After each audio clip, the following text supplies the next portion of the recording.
NCP যখন আপনাদের এই যমুনার দিকে যায়, প্রধান উপদেষ্টার বাসার দিকে, তখন তাদের সাদরে বরণ করে।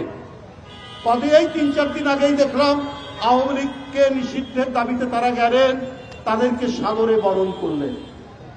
আর জগন্নাথ বিশ্ববিদ্যালয়ের ছেলেরা তাদের আবাসনের জন্য গেল, তাদেরকে আপনারা উপহার দিলেন লাঠিচার্জ, তাদেরকে উপহার দিলেন টিয়ার গ্যাস, তাদেরকে উপহার দিলেন সাউন্ড গ্রেনেড।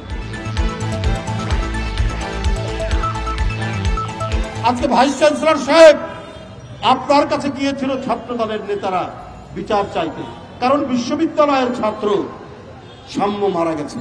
আপনি বিরক্ত হয়েছেন, আপনি ক্ষুব্ধ হয়েছেন, আপনি তুই তোকারি করেছেন ছাত্র নেতাদেরকে। কেন ছাত্র নেতাদেরকে তুই তোকারি করেছেন? আপনি শুনতে চান না, কারণ সাম্য ছাত্র দল করে। আপনার রাজনৈতিক চিন্তা দর্শন কি আমরা জানি, আমরা ইতিমধ্যেই জেনে ফেলেছি। আপনি পছন্দ করেন না যারা জাতীয়তাবাদের পক্ষে ওখানে রাজনৈতিক দর্শন দিয়ে যারা ছাত্র সংগঠন করে।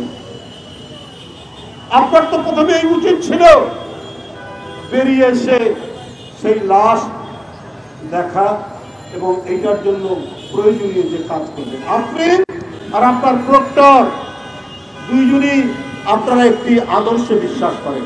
আরে বিশ্ববিদ্যালয়ের কর্তৃপক্ষ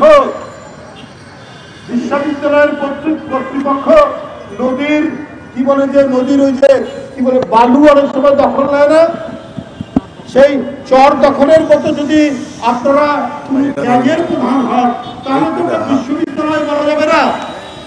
আপনাদের মাথায় যে দর্শন ওইটা ইমপ্লিমেন্ট করার জন্য কাজ করছেন।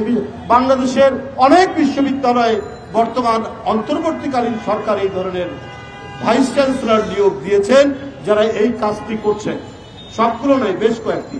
তাদের উদ্দেশ্যই হচ্ছে তারা যে দর্শনে বিশ্বাস করেন, যে ফিলোসফিতে বিশ্বাস করেন, ওইটা ইমপ্লিমেন্ট করা।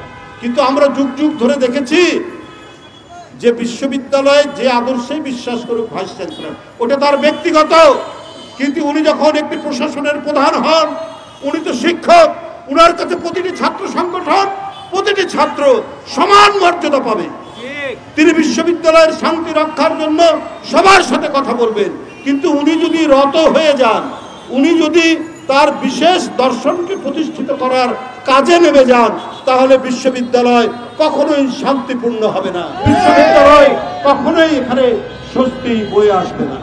অন্তর্বর্তীকালীন সরকার আপনার জানি না কাদের প্রতিনিধিত্ব করছেন, আপনাদেরকে আমরাও সমর্থন করেছি, এখনো করে যাচ্ছি। কিন্তু এনসিপি যখন আপনাদের এই যমুনার দিকে যায়, প্রধান উপদেষ্টার বাসার দিকে, তখন তাদের সাদরে বরণ করে। পদে এই ৩-৪ দিন আগেই দেখলাম আওয়ামী লীগকে নিষিদ্ধের দাবিতে তারা গেলেন, তাদেরকে সাদরে বরণ করলেন।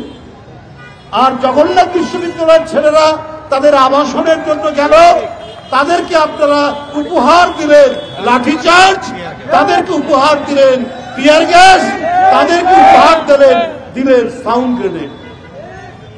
আপনি অন্তর্বর্তীকালীন সরকার আপনারা রয়েছেন, আপনারা নাকি সবাই সুশীল সমাজ, আপনারা কি সুশীল সমাজের লোক, জ্ঞানী গুণী ব্যক্তি, কিন্তু আপনাদের আচরণের মধ্যে এই দ্বিচারিতা কেন? আপনাদের আচরণের মধ্যে এই বিভাজন কেন?